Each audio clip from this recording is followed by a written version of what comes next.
Hola a todos, yo soy Aleida y les hablaré sobre un cuerpo militar de la antigüedad de alto nivel. Hoy les contaré la historia de los legionarios de Roma.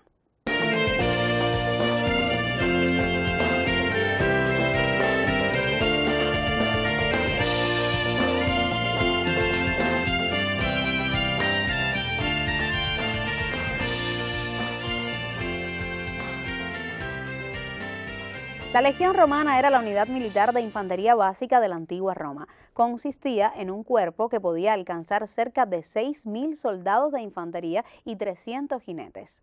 Las legiones tenían asignado un nombre y un número. Se identificaron cerca de 50, pero nunca llegaron a existir tantas en un mismo momento de la historia de Roma.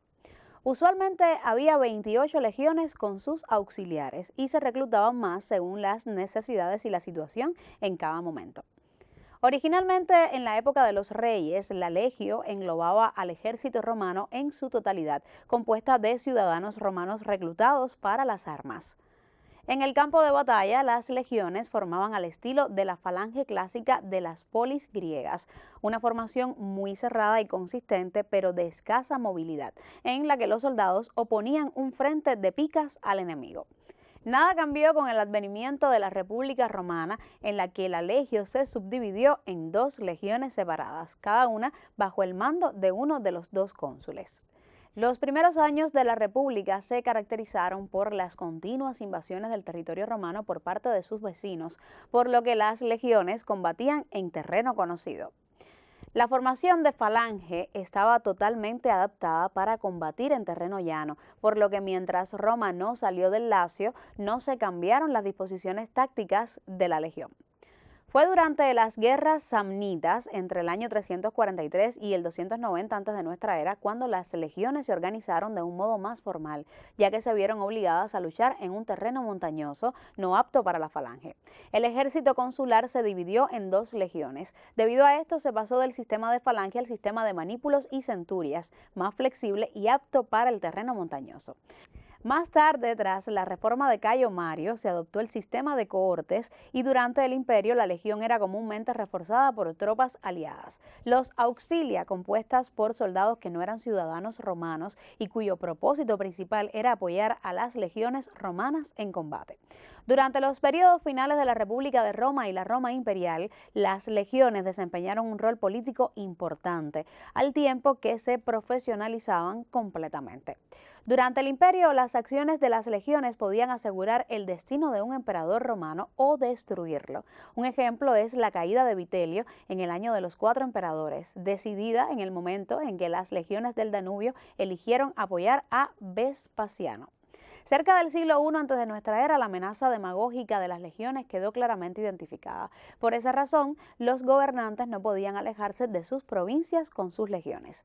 Las legiones constituyeron un cuerpo militar bien entrenado y disciplinado que realmente tuvo la misión de proteger a un gran imperio y asegurar sus intereses expansivos. El documental que les presentamos hoy nos cuenta detalles del surgimiento, composición y evolución de las legiones romanas. Espero que lo disfruten.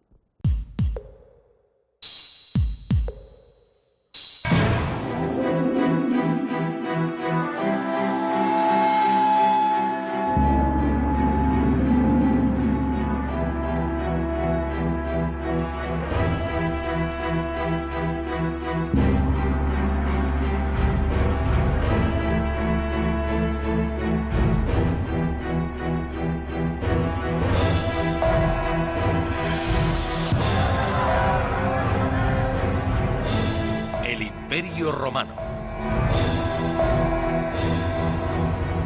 Legionarios de Roma.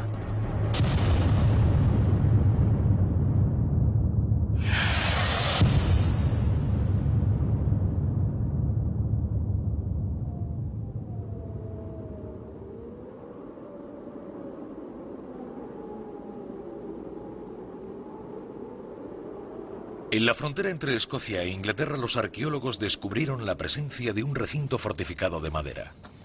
La excavación se inició en 1950. Entonces se llegó a la conclusión de que varias generaciones de soldados se habían sucedido allí entre el año 85 y el 350 después de Cristo.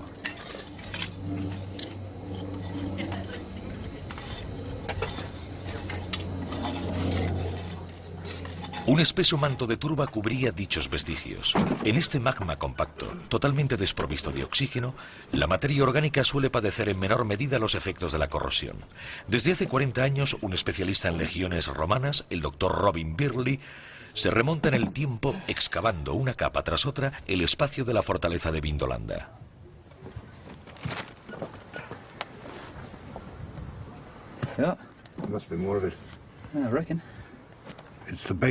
Es la base de una gran olla para cocinar.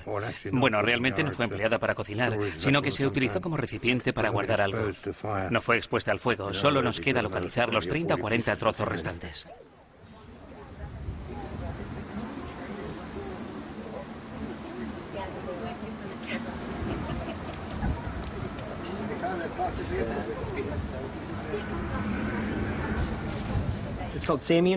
Esto es lo que se denomina en Gran Bretaña sienaware y terra sigillata romana en otros lugares del mundo. Son piezas de barro realizadas con moldes. La mayoría de estas piezas de cerámica encontradas en Vindolanda son originarias de La Gaufresec, una ciudad de Aveyron, en Francia. Eran importadas por los militares para ser usadas aquí en Vindolanda. ¿Disfrutaba el destacamento de una apacible vida en su destino de la frontera? ¿Cómo podemos averiguarlo? ¿Qué información nos proporcionan todos estos objetos? Las piezas de cerámica finamente decoradas debían adornar las mesas de los oficiales. Se supone que la tropa, entre las guardias y las maniobras, organizaba breves momentos de ocio practicando juegos de estrategia. Bajo el gobierno de Trajano, a finales del siglo I de la era cristiana, los romanos movieron peón en el tablero de un inmenso imperio. En 500 años, Roma fraguó un impresionante dispositivo militar. Primero, durante la época de la República, interviniendo cada vez que uno de sus aliados era atacado. Luego, durante el Imperio, en el que los soldados pasaron a ser verdaderos profesionales, miembros de un ejército entendido como oficio. Los reclutas podían ser movilizados en cualquier momento y se hallaban perfectamente entrenados. Estas legiones consiguieron derrotar a todos sus adversarios. Las tropas de Aníbal, los hoplitas griegos, los guerreros persas, dieron muestras de una tremenda eficacia. Allá donde iban les precedía su fama. Las legiones eran temidas en todos los países de la cuenca mediterránea.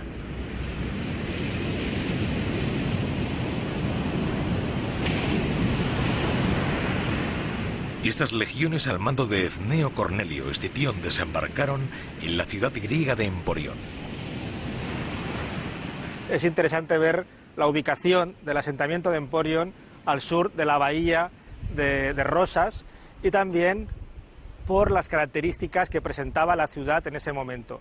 Actualmente la topografía ha cambiado mucho de época antigua, pero en época antigua la ciudad griega de Emporión estaba formada por dos núcleos urbanos, el sector de la Palayápolis, el actual San Martín de Ampurias, que cerraba una pequeña bahía natural, y el sector de la Neápolis, que la cerraba por el sur, este puerto natural. Por tanto, la ciudad de Emporión presentaba unas características topográficas y unas infraestructuras portuarias que fueron importantes y fueron utilizadas para desembarcar este ejército en el año 218 a.C.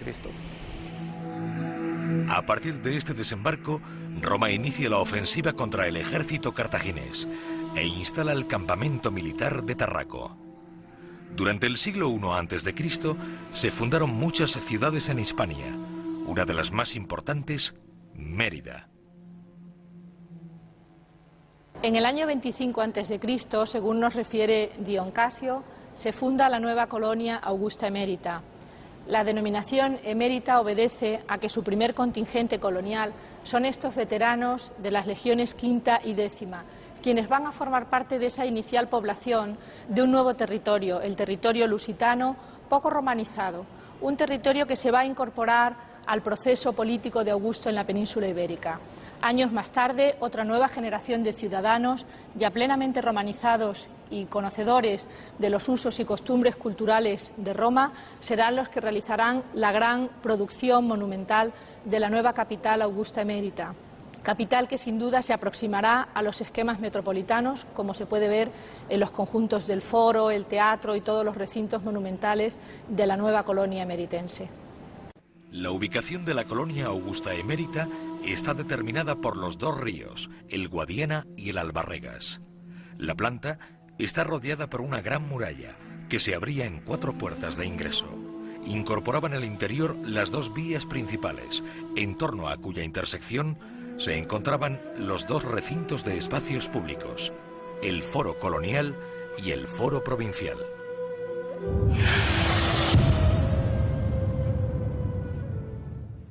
Augusta Emérita fue la capital provincial que se hizo más a semejanza de Roma. Tanto el Foro Colonial como el Foro Provincial son una copia de los patrones metropolitanos de la ciudad de Roma. Un ejemplo singular es este grupo de Eneas, del que no se conserva el original del Foro de Augusto en Roma, pero sí se conservan parte de las piezas de ese impresionante recinto que albergaba algunas de las estatuas más significativas de todo ese elenco del Foro de Augusto. Los clipeos, las cariátides, que recordaban al modelo de la propia metrópolis, lo que nos habla de esos artistas y talleres que llegaron a la capital provincial y que desarrollaron un arte hasta entonces desconocido. La legión fue sobre todo el principal instrumento de la conquista. Desde su fundación en el año 753 a.C., la ciudad de Roma no cesó de acrecentar su poder. Al principio gobernada por reyes, pronto se convirtió en una república. A mediados del siglo III antes de nuestra era, la totalidad de la península italiana había sido conquistada. Más allá de sus fronteras daría comienzo una nueva aventura. La península ibérica tardó 200 años en ser conquistada, antes de que Julio César acabase sometiendo a todos los pueblos de la Galia mediante una complicada campaña. Por el norte, las legiones avanzaron hacia Germania. Conquistaron Nórica, Dalmacia y se adentraron en Grecia alcanzando los confines de Oriente Próximo, Siria y Palestina. Al mismo tiempo, tras haber arrasado Cartago, el ejército romano conquistó todo el norte de África. 500 años después de la fundación de su ciudad, los romanos controlaban todo el Mediterráneo. Las legiones desembarcaron en Gran Bretaña en el año 44 en tiempos del emperador Claudio, pero fue el emperador Trajano quien anexó las últimas conquistas: Arabia, Mesopotamia y la Capadocia en el año 105 de nuestra era, Dacia un año más tarde. ¿Pero qué sabemos de la vida de los legionarios en el transcurso de estas campañas? En el año 100, Trajano hizo erigir en Roma una columna de 40 metros de altura coronando lo que debía ser su propio mausoleo. A lo largo de más o menos 200 metros, un bajorrelieve en espiral relataba la campaña del emperador en Dacia, la actual Rumanía. Toda la vida de las legiones se reflejaba en esta minuciosa historia de la que el arqueólogo Salomon Reinach analizó hasta la más insignificante de sus escenas. El bajorrelieve presenta a los legionarios mostrando hasta el más mínimo detalle: cascos, armaduras y resto del equipo. Escenifica batallas, el asalto a las ciudades, pero sobre todo los métodos empleados por el ejército para avanzar en las marchas y la forma de construir las trincheras. Todo ello podía verse claramente representado. Lo único que les faltaba a estos hombres, inmortalizados en piedra, era la palabra.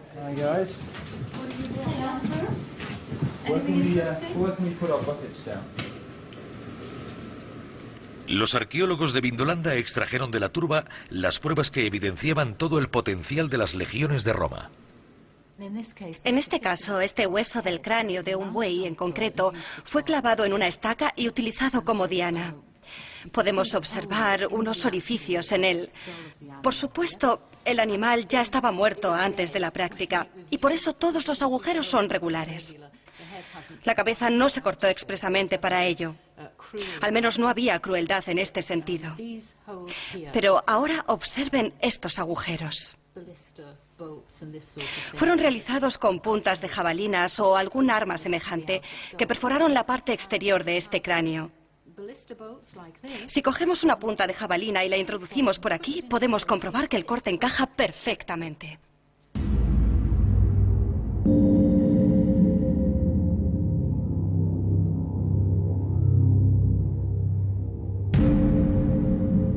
Los depósitos de la fortaleza almacenaban las armas de la caballería, las puntas de lanza de la infantería forjadas por los mismos soldados, los proyectiles de las catapultas y las piedras utilizadas por los honderos. Todo el arsenal de un ejército que el general Mario transformó en un cuerpo de soldados profesionales en el siglo I a.C. Estaban muy bien organizados, muy bien abastecidos y equipados.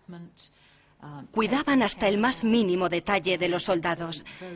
Y de esta forma, los soldados tenían la sensación de formar parte de una máquina muy bien engrasada, muy bien entrenada y equipada. Tenían un fuerte sentimiento de pertenencia al grupo, lo que les ayudaba a desempeñar mucho mejor su función como soldados.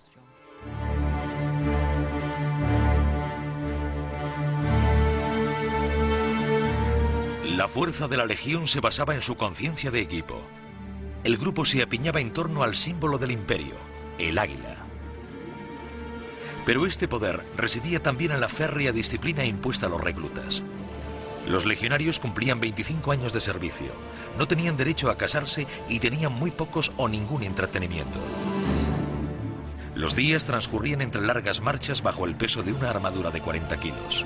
Cuando estaban atrincherados, se entrenaban. El legionario nacía y pasaba toda su vida empuñando el arma. A lo largo de toda su vida, repetía incansablemente las maniobras, acabando por interiorizar ciertas habilidades que hacían de la Legión el cuerpo de armas más disciplinado de la antigüedad. Durante el tiempo que no estaba entrenando, el soldado limpiaba sus armas y su casco antes de que el centurión pasase revista. Si no estaban relucientes, era castigado. Una extenuante patrulla en el mejor de los casos, apaleamiento o latigazos en el peor de ellos. Si desertaba y era detenido, le esperaba la muerte. En los 4 puntos cardinales, las legiones impusieron lo romano por medio de las armas y la sangre, pero también transformando el paisaje, ya que en lo sucesivo habría que proteger este imperio en expansión, aumentando los kilómetros de frontera levantados frente a los bárbaros. Se construyeron numerosos recintos fortificados en los confines de este inmenso imperio.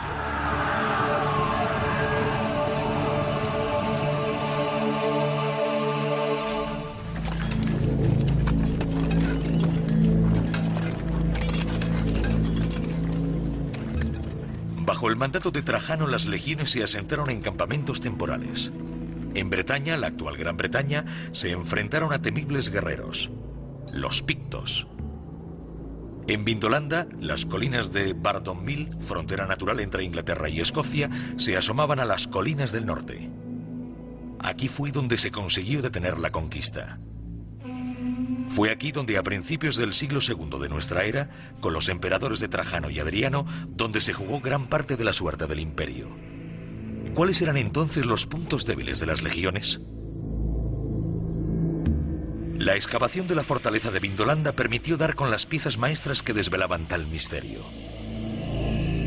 En la primavera de 1973, los arqueólogos de Vindolanda realizaron un importante hallazgo, una serie de tablillas de madera que parecía tratarse de correspondencia. Pero las inscripciones se presentaron en principio ilegibles. Imposible saber si estos textos habían sido escritos en latín, la lengua oficial de las legiones.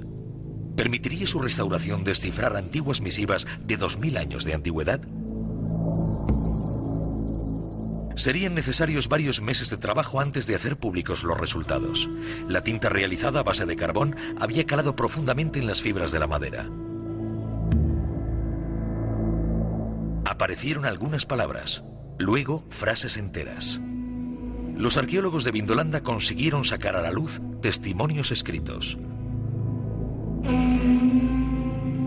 Desde los primeros análisis se pudo deducir que estos textos constituían un claro testimonio de la vida cotidiana de los soldados que habitaron el enclave. Un extraordinario hallazgo. Quizá fuese la única. Yo no me lo podía creer. Pero en días sucesivos fueron localizadas más tablillas y de repente nos dimos cuenta de que habíamos conseguido reunir informaciones absolutamente diversas sobre el pasado, ¿entienden? Estas gentes nos contaban aquí lo que hacían en su día a día y eso normalmente no suele suceder en arqueología. Desde 1973 y hasta el día de hoy se han exhumado más de 1000 tablillas. Los arqueólogos las encontraron en el mismo lugar, en un foso a los pies de la muralla.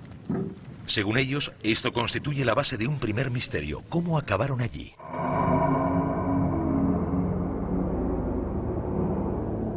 Las tablillas eran de roble.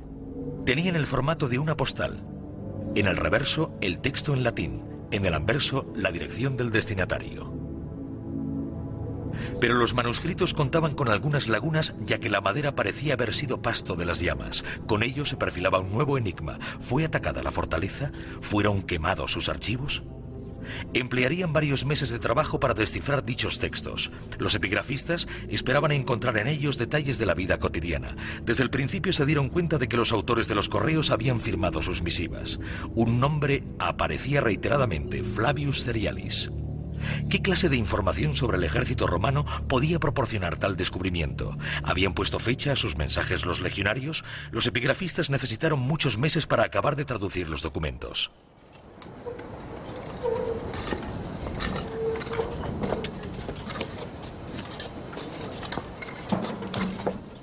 Estos testimonios escritos permitieron a los arqueólogos comprender mejor el entramado de muros que estaban excavando. Por este lado tenemos un tipo de construcción muy diferente. No puede verse demasiado bien, pero se trata de una serie de habitaciones pequeñas, realmente pequeñas, algo así como 2 metros por 3, lo que no suele ser habitual en un recinto fortificado romano. Seguramente era la zona del hospital. Excavamos la mayor parte de la zona central y sabemos que este tipo de fortificaciones albergaba a unos 1000 hombres. Esto hacía imprescindible la presencia de un hospital.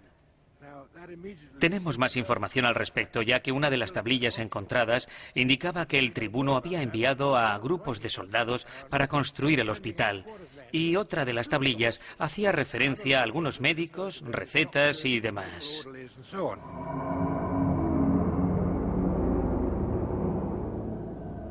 Las primeras conclusiones de los epigrafistas eran claras. Estas tablillas fueron escritas entre el año 85 y el 105 de la era cristiana. Había disposiciones, borradores de informes administrativos, quejas de comerciantes molestos con la tropa. Sin embargo, unas cuantas tablillas centraron la atención de los especialistas. Relataban hechos excepcionales en el ejército romano, casos de deserción masiva. ¿Cómo explicar este fenómeno en un ejército con una disciplina tan férrea? Los arqueólogos fueron en busca de nuevas tablillas para intentar comprender lo que podía haber sucedido en la fortaleza de Vindolanda en el siglo I de nuestra era. Gracias a estos mensajes, lograron reconstruir en principio una parte de la vida de un hombre, Flavius Cerialis.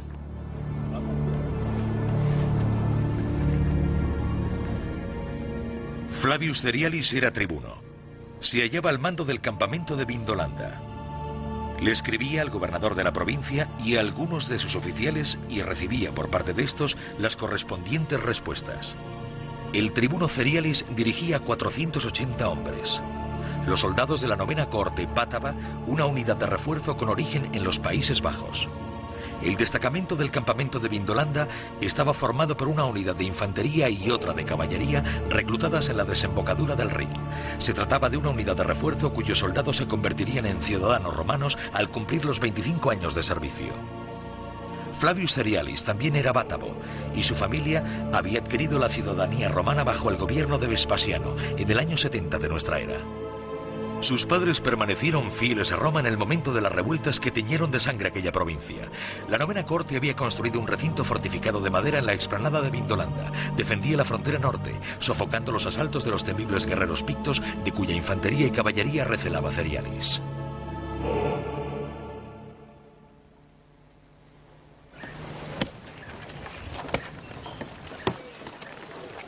Cuando llegaron a la frontera del norte, los hombres de la 9ª cohorte relevaron al destacamento que les había precedido en la explanada.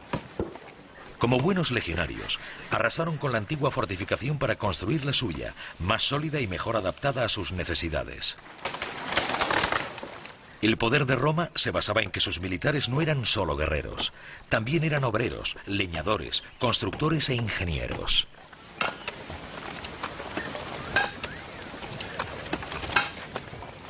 Los soldados de Vindolanda eran como hormigas. Cortaban cientos de árboles, cavaban y se atrincheraban cada vez que paraban.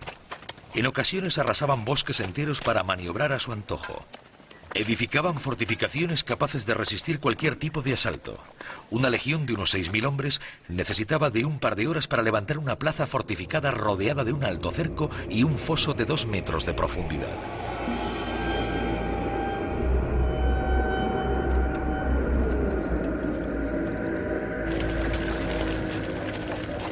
En Vindolanda, el destacamento de Flavius Cerialis construyó una fortificación sin saber si iba a permanecer mucho tiempo en el lugar. Quizás al día siguiente, estos hombres recibiesen órdenes para adentrarse en territorio enemigo. Bajo el imperio de Trajano, a finales del siglo I, 28 legiones, 150.000 hombres velaban por la seguridad del imperio. Eran ciudadanos romanos, pero la defensa de las fronteras requería cada vez un mayor número de hombres. Al lado de las legiones, las cohortes de refuerzo eran formadas a partir de reclutamientos llevados a cabo en territorios conquistados. Si sobrevivían a los 25 años de servicio, podían obtener también ellos la ciudadanía romana. Serían propietarios de una pequeña porción de terreno. Era a lo que aspiraban los hombres de la 9ª cohorte. Para ellos, la colina de Vindolanda se encontraba en el fin del mundo. Emplearon varias semanas para venir desde la Galia. Algunos llegaron enfermos, víctimas de una conjuntivitis que los debilitaba. Otros habían caído en emboscadas. Flavius Cerialis hacía recuento de sus muertos. A su llegada, los pictos lanzaron su caballería ligera con fuerza y contundencia y se adentraron en las colinas. En los primeros días los soldados debían sobrevivir a base de hurtos. Lo que necesitaban para vivir lo robaban en los poblados enemigos de los alrededores. Lo suficiente como para instalar el campamento y echar raíces en esta húmeda tierra. En cada una de estas racias intentaban hacerse con paja seca para alcanzar uno de los pocos placeres que podía permitirse el legionario: fabricarse un buen lecho.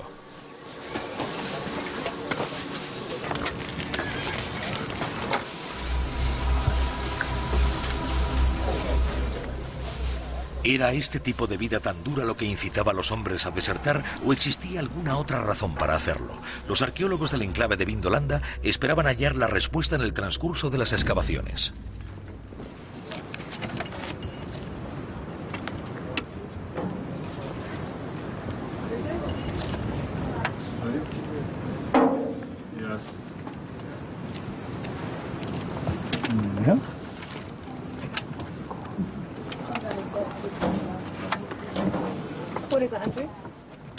Un nuevo trozo de tienda.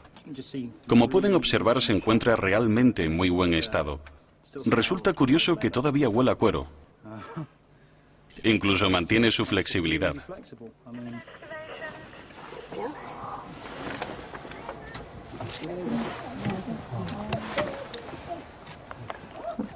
Mira, es un gran trozo.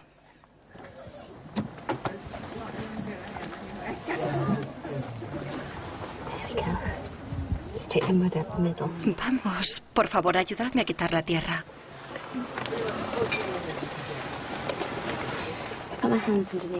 Mira, este sí que es un gran trozo.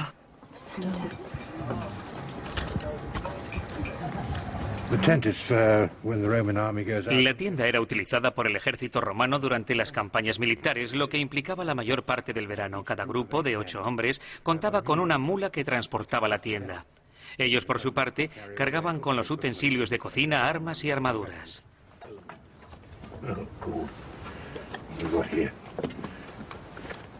La tierra de Escocia no solo conservó las tiendas de los legionarios, sino que además engulló los restos de sus comidas. Creo que este trozo fue cortado. Son restos de una matanza, pero no sé de qué... Trudy, ¿de qué parte del animal se trata? No creo que sea un cráneo. Una pelvis, creo. ¿Una pelvis de vaca? Sí, de vaca. Vaya. ¿Acaso Flavius Cerialis llegó a probar esta carne? En sus tablillas se pone de manifiesto la dura vida del soldado a lo largo de toda la campaña. En invierno, al cabo de unas semanas, la paja fresca empezaba a enmohecerse. La incesante lluvia que caía en el campo lo empapaba todo. Los caminos quedaban arrasados. Entre guardias y entrenamientos, los hombres se reunían alrededor del fuego para saborear su bebida preferida, vino de miel y especias. Jugaban a dados o a las damas. Algunos hombres heridos en combate eran atendidos por el médico del campamento, un griego como la mayoría de los médicos de las legiones. Flavius Cerialis era el jefe de un destacamento similar en una pequeña ciudad. Cada uno de sus hombres dominaba una o más especialidades. Una serie de cualidades muy valoradas en el caso de los soldados, pues los artesanos más reconocidos estaban exentos de ir de maniobras. El recinto fortificado disponía de un hospital que el tribuno hizo construir con grupos de obreros y yeseros. Los leñadores talaban la madera suficiente para calentarse. Los armeros fabricaban y reparaban las armas.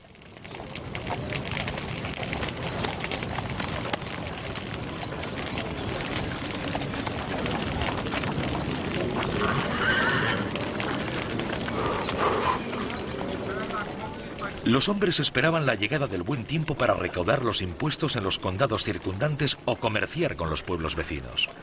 Para sobrevivir, el destacamento debía vender los productos que él mismo fabricaba: ladrillos y tejas con la estampilla del águila de las legiones de Roma, así como objetos de hierro forjado y joyas. Algunos campamentos albergaban incluso talleres de cerámica. La cohorte contaba también entre sus filas con un zapatero, artesano muy respetado, pues era quien fabricaba y reparaba las sandalias de cuero imprescindibles para los soldados. Estas sólidas sandalias eran fácilmente reconocibles gracias a sus suelas reforzadas con varias filas de clavos.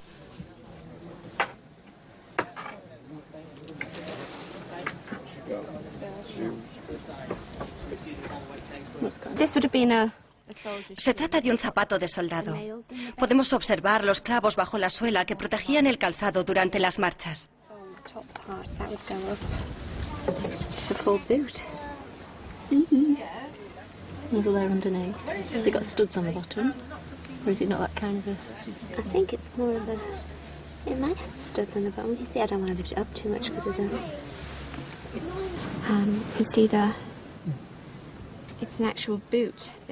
Podemos ver que se trata de un zapato de cuero y está realizado en una sola pieza. Se pueden apreciar estos agujeros, estos anchos agujeros para los cordones. Los más pequeños están hechos simplemente como decoración. Probablemente debían usar una especie de calcetines. Es realmente estimulante y se trata probablemente de uno de los mejores descubrimientos que hayamos podido realizar. Es realmente fantástico. Observen, está muy bien conservado. Es maravilloso encontrar esto.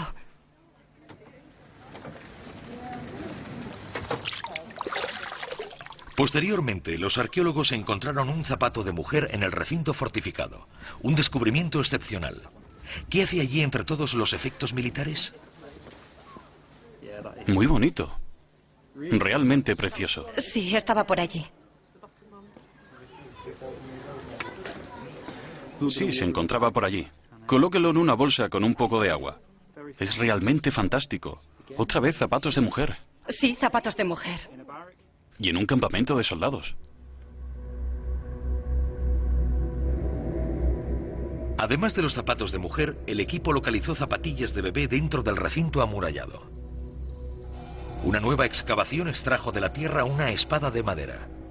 Al principio se creía que se trataba de un arma falsa usada para los entrenamientos, pero era demasiado pequeña para haber sido manejada por un adulto. Se trataba en realidad de un juguete. Estos descubrimientos demostraban que vivieron mujeres y niños en el interior de la fortaleza de Vindolanda, a pesar de que los legionarios tuviesen prohibido casarse. Era difícil de creer, antes de que los arqueólogos realizasen nuevas deducciones, pero las legiones ubicadas en Gran Bretaña se habían instalado por un largo periodo de tiempo. A lo largo de los 20 últimos años, los arqueólogos han realizado un nuevo descubrimiento en relación al plano del recinto fortificado y sus alrededores. Al excavar sus trincheras, sacaron a la luz un entramado de estructuras. La madera y la piedra se encontraban superpuestas con algunos años de diferencia y siguiendo un esquema diferente. No hubo en la explanada de Vindolanda una única fortificación como se había pensado durante mucho tiempo, sino una serie de edificios distintos. Los primeros recintos fortificados fueron construidos con madera. Eran simples estructuras temporales. El ejército romano se hallaba sujeto por aquel entonces a mucha movilidad y cada corte construía sus propias fortificaciones. Pero a principios del siglo I fue construida una fortaleza de piedra. Las legiones se asentaron permanentemente en la frontera. Incluso llegó a florecer un poblado a las puertas del destacamento.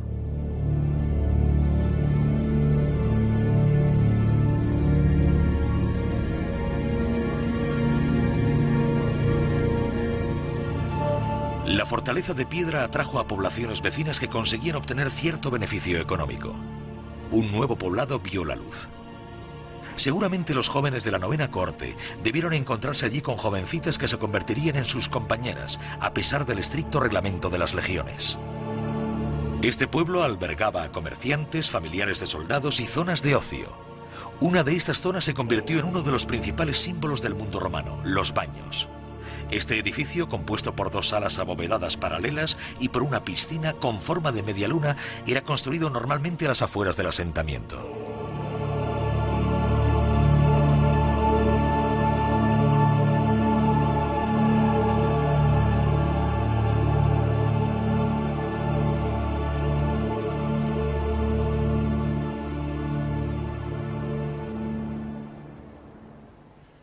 Estamos entrando en los baños militares. Nos hallamos en los vestuarios, justo tras la puerta de entrada. Se trata de una sala bastante grande. Aquí es donde se dejaba la ropa antes de entrar al baño. Este podía albergar a 50 o 60 personas a la vez. Y aquí nos encontramos en la zona de baños propiamente dicha. Se trataba de una piscina o algo parecido, por lo que podía haber unas 6 o 7 personas sentadas alrededor, manteniendo agradables conversaciones. Lo que quiero decir es que los baños como este permitían al soldado olvidar su dura vida militar. Hay que imaginarlo sentado en un fantástico baño de agua caliente, quizá rodeado de sus mejores amigos, criticando a su centurión sobre la forma de trabajar. Y durante este breve espacio de tiempo, logrando evadirse totalmente de los problemas del día a día. Antes de empezar con sus excavaciones, los especialistas en arquitectura militar se preguntaban si la fortificación de piedra de Vindolanda se asemejaría al resto de las construidas en el resto de fronteras del imperio. ¿Tendría esta gran nave forma rectangular, con el esqueleto edificado alrededor de dos grandes ejes que se cortaban en ángulo recto? ¿Incluiría las filas de barracones destinadas a la tropa?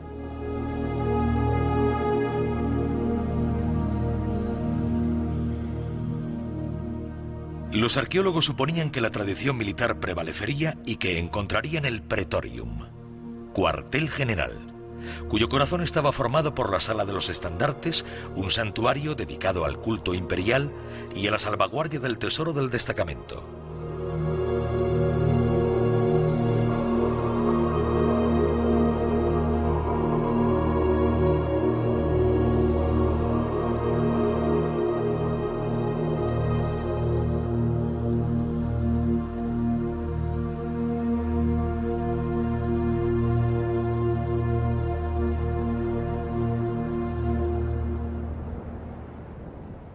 Las excavaciones confirmaron tal hipótesis. La fortificación de Vindolanda era exactamente igual que las de la frontera germana. Aquí tenemos el edificio del cuartel general, el más importante del recinto fortificado. Cuando bajamos aquí podemos apreciar a mano derecha uno de los numerosos depósitos del recinto. Aquí es donde se debían custodiar las armas, las lanzas de caballería, espadas, jabalinas y dagas, pero también las ropas y las armaduras. El ejército romano usaba muchos tipos diferentes de atuendos. Y ahora, pasemos al lugar más importante. Se trata del bloque de los oficiales y en su interior, en el centro, tenemos la capilla de las insignias. En esta pieza, en esta capilla de las insignias, podemos imaginar una estatua del emperador en el centro. Quizá aquí en medio. Observen, donde la piedra está tallada. La estatua debía erigirse en este punto. Y a un lado se situarían insignias del regimiento, los símbolos del regimiento. Detrás, una pequeña habitación en la que era custodiado el tesoro de la fortificación. Este edificio era realmente el corazón del recinto fortificado, el edificio más importante de todos y, por alguna razón, siempre orientado en función de la ubicación del enemigo. En este caso, en concreto, fue construido en la cara norte.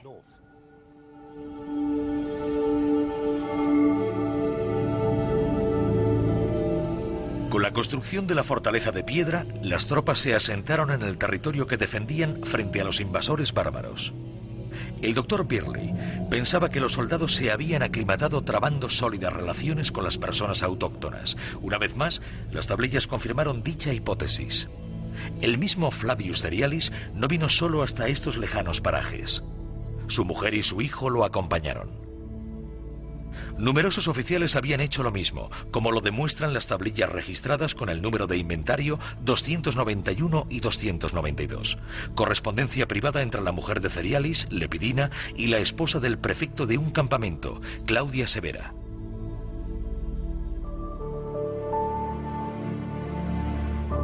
Saludos de Claudia Severa a su querida Lepidina.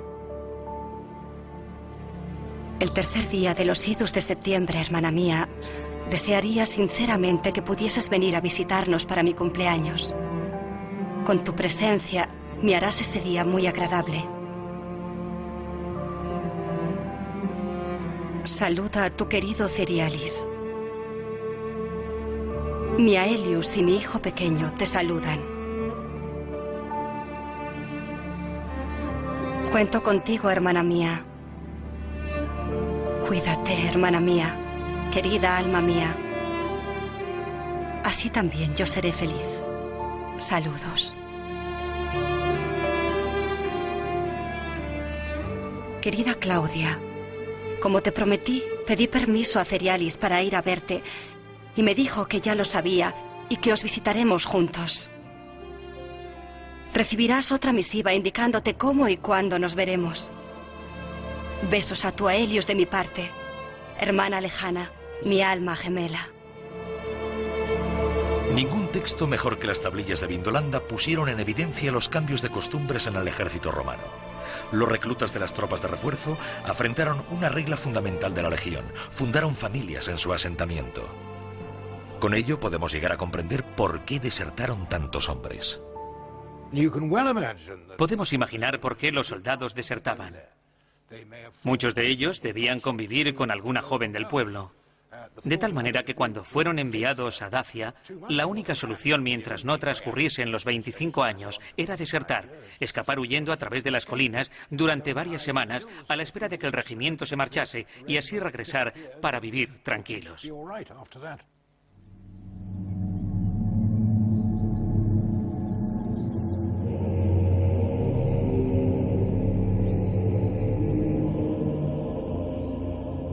Siguiendo las huellas de Cerialis y de sus hombres, la investigación llegó aún más lejos. Los arqueólogos reconstruyeron la cadena de acontecimientos que hicieron que las tablillas llegasen hasta nosotros. Analizando la zona de extracción, descubrieron que las tablillas formaban un bloque compacto. Las mejor conservadas se hallaban en el corazón de dicho bloque. Las de la superficie habían sido pasto de las llamas e incluso algunas de ellas se encontraban prácticamente reducidas a ceniza. Intentaron reconstruir las circunstancias particulares de la escena que probablemente tuvo lugar hace unos 2000 años en el recinto fortificado de Vindolanda.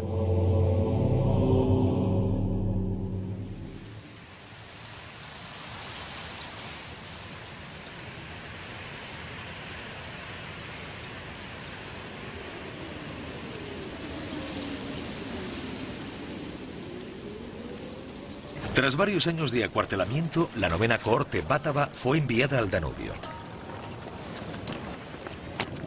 Antes de abandonar el lugar, Flavius Cerialis quemó precipitadamente todos los archivos.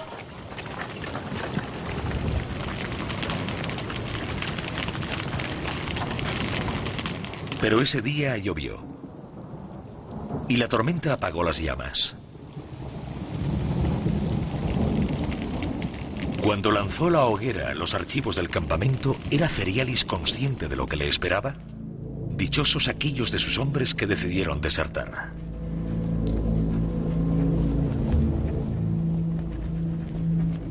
En el mes de marzo del año 105 después de Cristo, el emperador Trajano atravesaba el Danubio a miles de kilómetros de Vindolanda.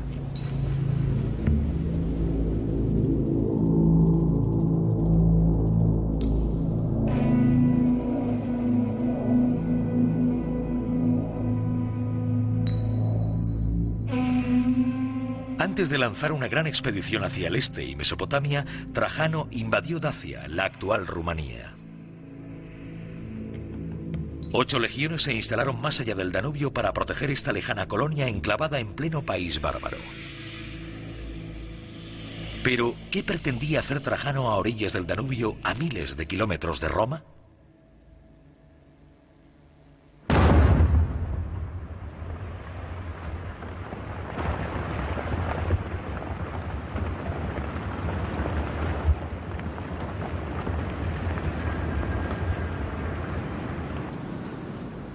Aquí tenemos la puerta de acceso de la galería que data de la época romana.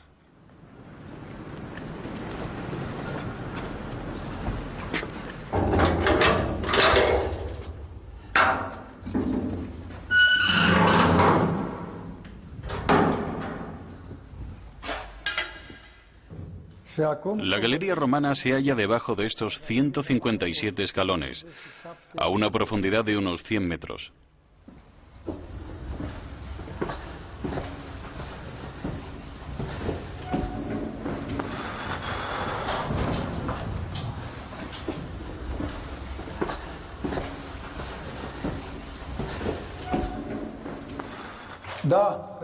Los romanos valoraban el sentido estético de las construcciones. Avanzaban bajo tierra con mucho cuidado. En esta época no había explosivos. Todo era hecho a mano. Solo usaban buriles y martillos para excavar este tipo de túneles, poco a poco.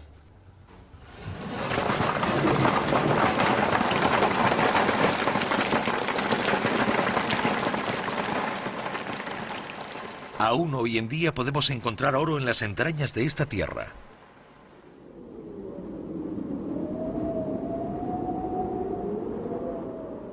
Las campañas de la novena cohorte en Dacia fueron duras y muy crueles. Esta guerra es la que reprodujo la columna de Trajano sin omitir el más sórdido de los detalles.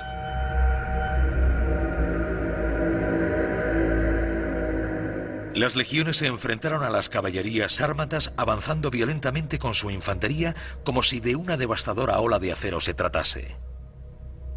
Completamente acorazados, hombres y caballos eran todo uno, pero sus afiladas armas no conseguían doblegar a las implacables legiones. El ejército de Roma avanzaba imparable arrasándolo todo a su paso. Las batallas fueron numerosas y sangrientas. Ninguna de las partes beligerantes retuvo a alguien como prisionero.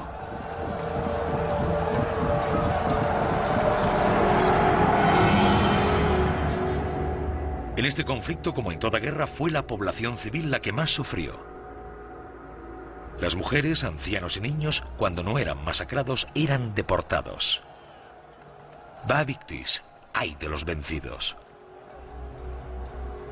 La huella de Flavius Cerialis y de la novena cohorte bátava se pierde en Dacia. Trajano, extenuado, murió en el año 117, al regreso de su última campaña a orillas del Éufrates.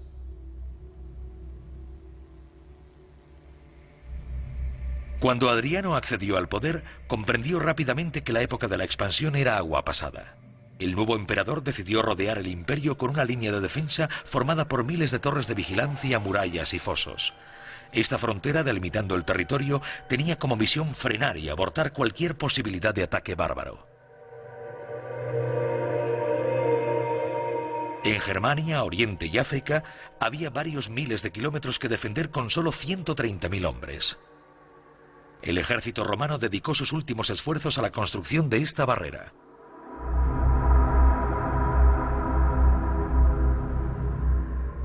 También en Gran Bretaña los legionarios se protegieron tras este aparente dique.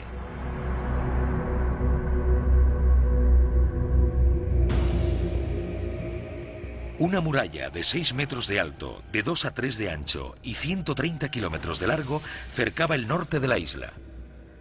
Un profundo foso bordeaba esta obra. Un camino avanzaba en paralelo, comunicando una fortificación con otra. Vindolanda se encontraba en el centro del dispositivo y Adriano la visitó personalmente. Iniciados en el año 122, los trabajos finalizaron 5 años más tarde. Un gran número de unidades participaron en la edificación de esta ingente obra. Cada kilómetro y medio, un pequeño bastión albergaba a un puñado de soldados de infantería y algunos de caballería.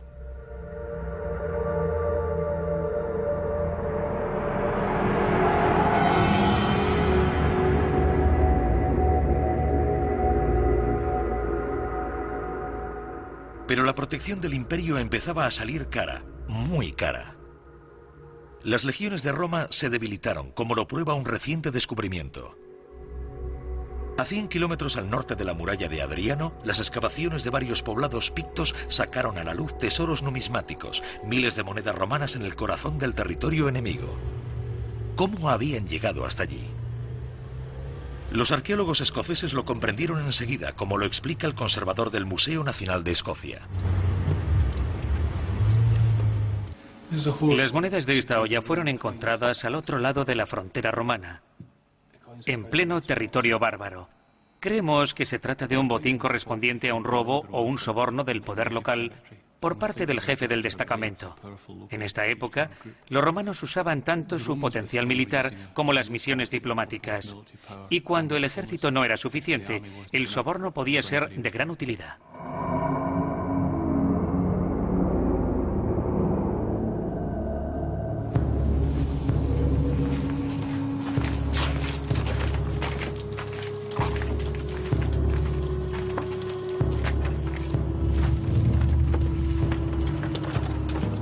Nos situamos en el año 160 después de Cristo.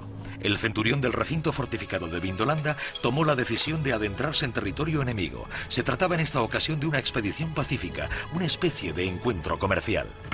Después de 3 meses, sus efectivos se habían reducido a un puñado de hombres. Aquellos de sus soldados que no habían desertado fueron enviados a la frontera germana donde continuaba la guerra. La paz romana se encontraba muy enferma. En su apogeo, el imperio empezaba a verse cuestionado. Unas 30 legiones sufrían para mantener la integridad de las fronteras. Roma no era la patria de estos soldados de refuerzo venidos de la Galia, Iberia o el norte de Europa. Menos motivados que los ciudadanos armados de la República, sentían nostalgia de sus respectivos países. 25 años de servicio era mucho tiempo. Para los pictos de Escocia, estos soldados con relucientes armaduras constituían un verdadero misterio.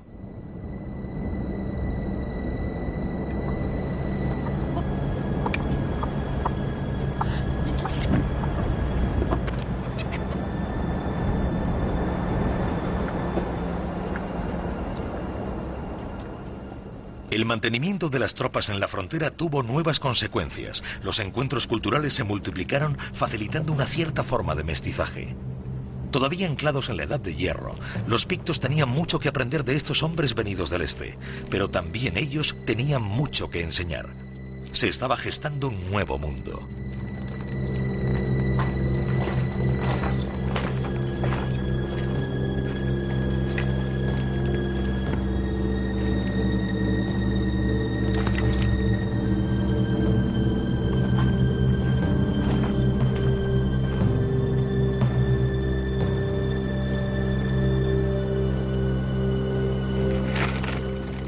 ¿Quién podía imaginar que algún día los romanos pagarían caro mantener la paz y proteger el imperio?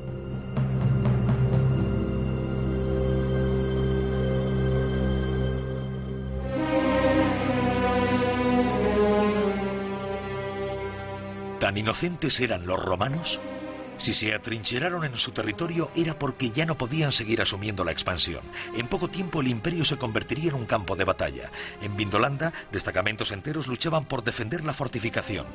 Solo había transcurrido un siglo en las colinas escocesas desde la 9ª cohorte y Flavius Cerialis. Muy pronto los pictos harían acto de presencia para robar las piedras de las torres de vigilancia y construir con ellas sus casas.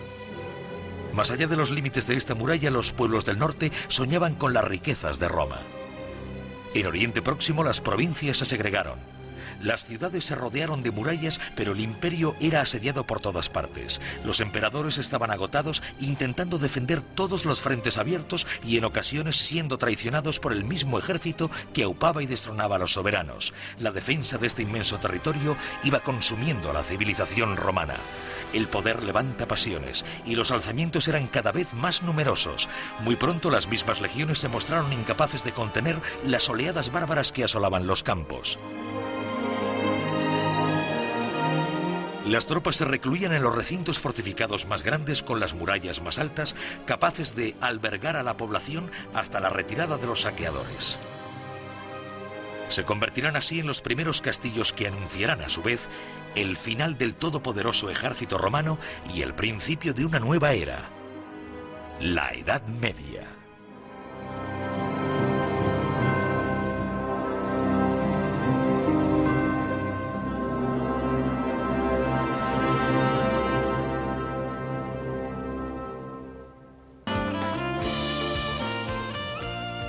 Las legiones de Roma eran temidas y respetadas a partes iguales. Su disciplina, su compleja organización y eficiencia constituyeron un modelo militar para sus contemporáneos. Recuerden que los espero la próxima semana para contarles otra historia. Nos vemos.